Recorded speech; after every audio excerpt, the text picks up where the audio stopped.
Okay, first of all good morning students.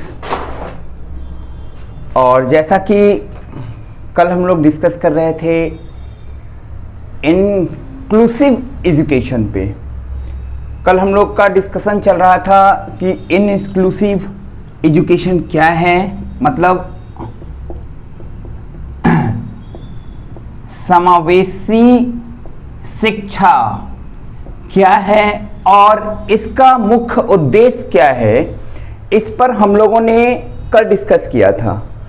आज इस संबंधित मतलब समावेशी शिक्षा से संबंधित जो क्वेश्चंस आपके ऑब्जेक्टिव टाइप्स के क्वेश्चन आते हैं, जितने ऑब्जेक्टिव क्वेश्चन आएंगे आज हम लोग उस क्वेश्चन को कुछ देखेंगे।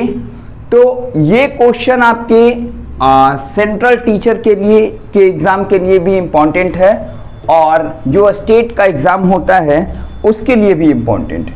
तो देखिए, पहला क्वेश्चन है विशिष्ट बालकों के अंतर्गत निम्न में से कौन सा बालक आता है। कल हमने डिफिनीशन में बताया था कि समावेशी शिक्षा में जो विशिष्ट बालक होंगे वो प्रतिभाशाली भी हो सकते हैं, वो मंद बुद्धि भी हो सकते हैं और पिछड़ा भी। तो यहाँ देखो ऑप्शन पिछड़ा बालक, प्रतिभाशाली और मंद बुद्धि, और डी ऑप्शन में है ऑल ऑफ दीज। ये क्वेश्चन आपका सीटेट पेपर में आया हुआ क्वेश्चन है, ठीक है। तो इसका राइट आंसर क्या हो जाएगा, डी, मतलब ऑल ऑफ दीज। इसके बाद दूसरा क्वेश्चन की अगर मैं बात करूंगा तो दूसरा क्वेश्चन हम लोग देखते हैं। देखिए, दूसरा क्वेश्चन है सभी के लिए, सभी के लिए विद्यालयों में सभी की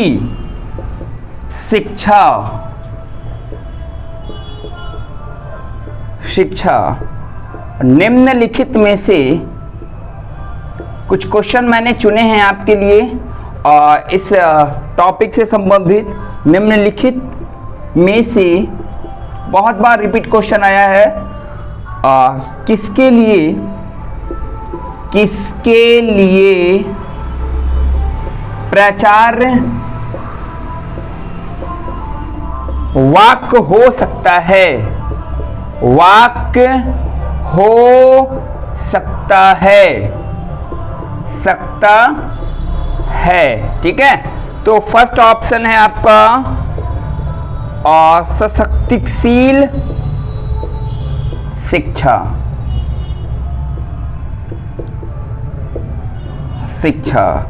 दूसरा है आपका समावेशी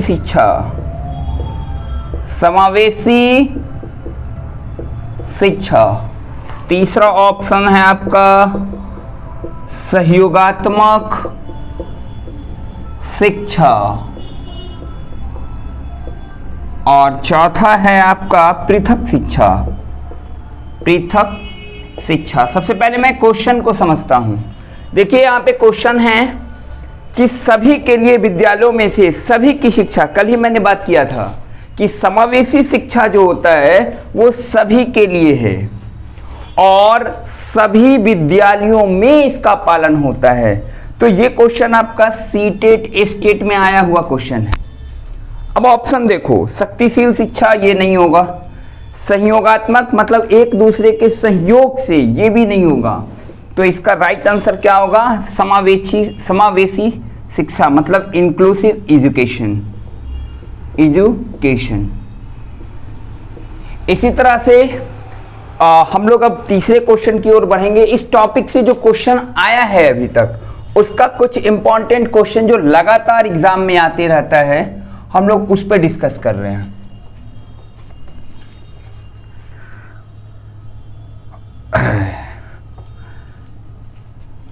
अब हम लोग बढ़ेंगे थर्ड क्वेश्चन की ओर। कुछ क्वेश्चन को मैंने बहुत कंसेप्ट के साथ चुना है कि ये क्वेश्चन रेगुलर आते रहें। पिछड़े बालक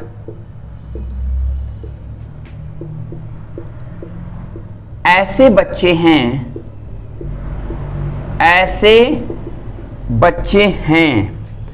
अब फर्स्ट में है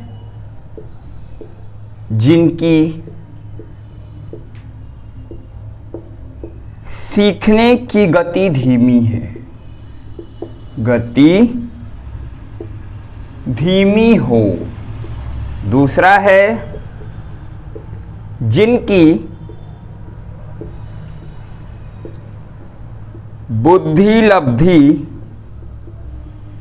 और बहुत जल्दी हम लोग प्रोजेक्ट पे भी क्वेश्चन लेकर आएंगे ताकि कोई प्रॉब्लम नहीं हो। प्रोजेक्ट पे क्वेश्चन लाने में क्या होगा कि बहुत सारे क्वेश्चन आपके बहुत तेजी में बनते चले जाएंगे। बीच हो। और तीसरा ऑप्शन मैं आपके सामने रखता हूं, मानसिक रूप से आश्वस्त और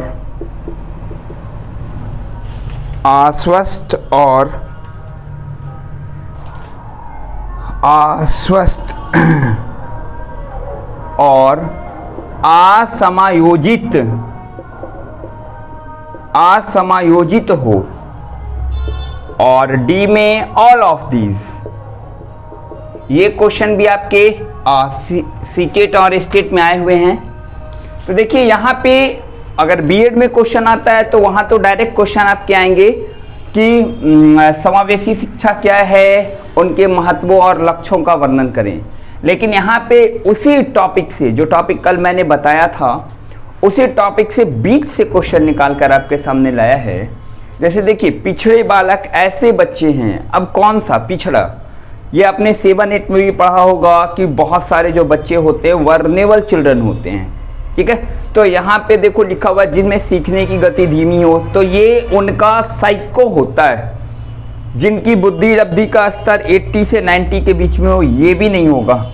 मानसिक रूप से आश्वस्त, यस, जिनका मानसिक रूप से आश्वस्त और असमायोजित होते हैं ना, उनका होगा। तो इसका आंसर 3 का आंसर हो जाएगा आपका सी, ठीक है। अब हम लोग बढ़ते हैं क्वेश्चन नंबर 4 की ओर। समावेशी शिक्षा से मुझे लगता है कि करीब करीब हर एग्जाम में 3 से 4 नंबर पीडी सीडीपी की ओर आता है। तो हम लोग इसमें क्वेश्चन रेगुलर करते रहेंगे। 20-25 इंपॉर्टेंट क्वेश्चन है जो अभी तक आया हुआ है, उसको हम लोग देखेंगे। क्वेश्चन नंबर 4 में अब हम लोग देख लेते हैं। देखिए, एक है सफल समावेशन। सफल समावेशन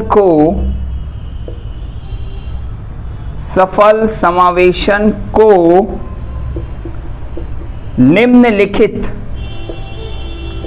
निम्नलिखित की आवश्यकता होती है,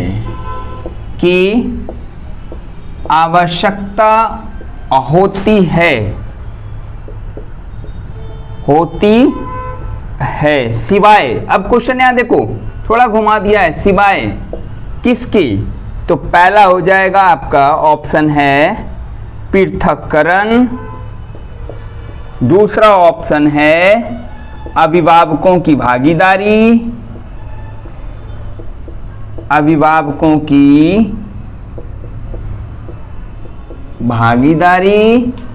तीसरा है क्षमता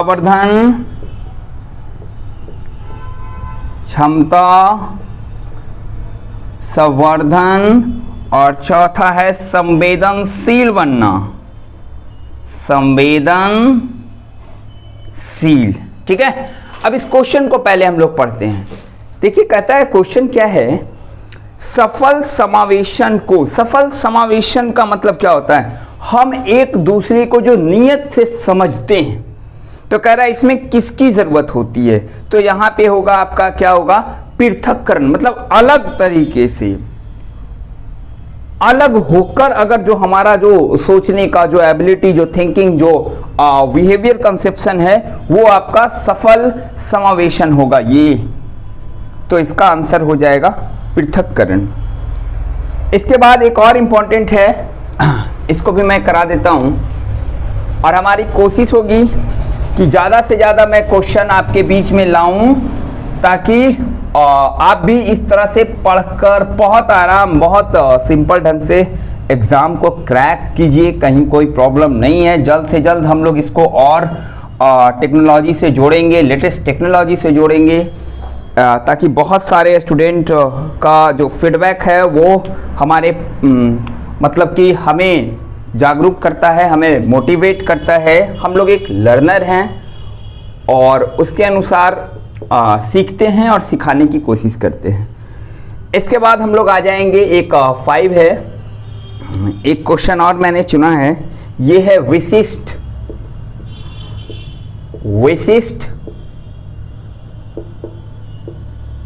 बालकों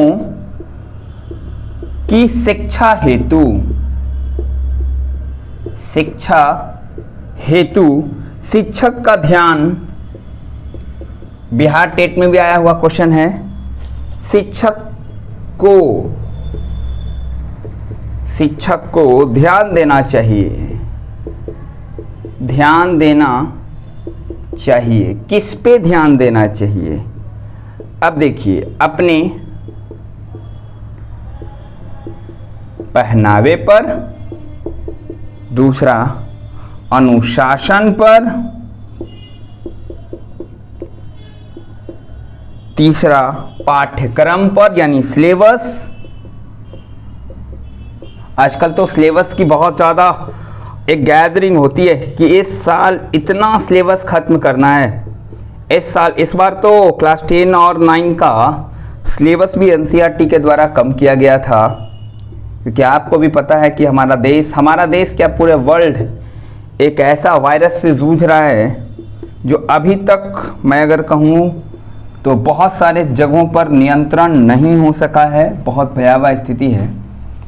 चलो इस क्वेश्चन को देखते हैं। विशिष्ट बालकों की शिक्षा हेतु शिक्षक को ध्यान देना चाहिए। ठीक है, किस पे ध्यान देना चाहिए? अपने पहनावे पे नहीं। अनुशासन ये तो मेंटेन करना ही है, लेकिन इसमें देखना है कि इस पे मेन इसका जो है कंसेप्शन वो क्या है। पाठ्यक्रम वो तो है ही।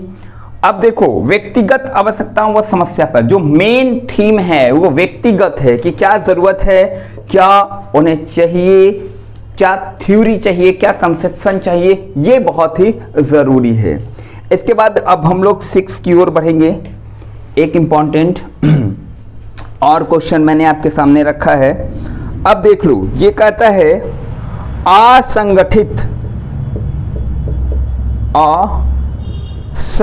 घर से आने वाला। आप बस इस क्वेश्चन को एक बार पढ़ते जाइएगा और आप समावेशी शिक्षा से जितने भी प्रश्न आए हैं अभी तक बोर्ड में, उसको मैं आपके सामने रख दूंगा। उससे ही क्वेश्चन घुमाकर ही एग्जाम में आएंगे। इससे फालतू क्वेश्चन आपके एग्जाम में नहीं आएंगे, एकदम यकीन मानिए। असंगठित घर से आने वाला बालक सबसे पहले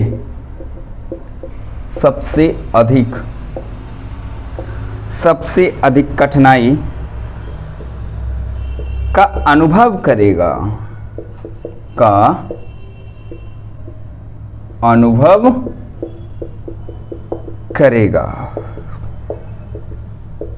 स्वयं पाठ को तैयार करने में। दूसरा है स्वतंत्र अध्ययन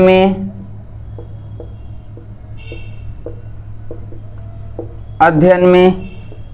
तीसरा है रोजगार के संबंध में। और चौथा है आपका अभ्यास पुस्तिकाओं में। अभ्यास बुक में लिख देता हूं। तो देखिए, कहता है असंगठित घर से आने वाले। असंगठित मतलब होता है कि जहां किसी तरह का कोई मैनेजिंग नहीं है, कहीं बहुत सारे चीज़ों का अभाव है, तो वहां कहता है कौन सा कठिनाई सबसे ज़्यादा आएगा। अभ्यास बुक में, स्वतंत्र अध्ययन में, रोजगार में, या फिर स्वयं पाठ को तैयार करने में। बता सकते हैं कोई भी? और एक बात मैं और बता दूं यहाँ पर कि जो बहुत सारे लोग क्या करते हैं कि बहुत मोटा मोटा बुक पढ़ते हैं परंतु उनका एग्ज़ाम क्रैक नहीं हो पाता है। बस आप नोट्स बना लो और मैं कोशिश करूंगा जल्द से जल्द कि नोट्स भी आपको अवेलेबल कराऊं ताकि आप आराम से बैठ के उसको अध्ययन कर कर पढ़ सकते हो। देखो यहाँ पर इसका आंसर होगा स्वतंत्र अध्ययन में, मतलब जिसको हम सेल्फ स्टडी बोलते हैं। सेल्फ स्टडी, सेल्फ स्टडी, ये इसका बेस्ट आंसर होगा। क्योंकि सेल्फ स्टडी करके ही कोई व्यक्ति अपना लक्ष्य निर्धारित कर सकता है, वो एक महान बन सकता है। क्योंकि शिक्षक और जो अभिभावक होते हैं वो गाइडलाइनर होते हैं।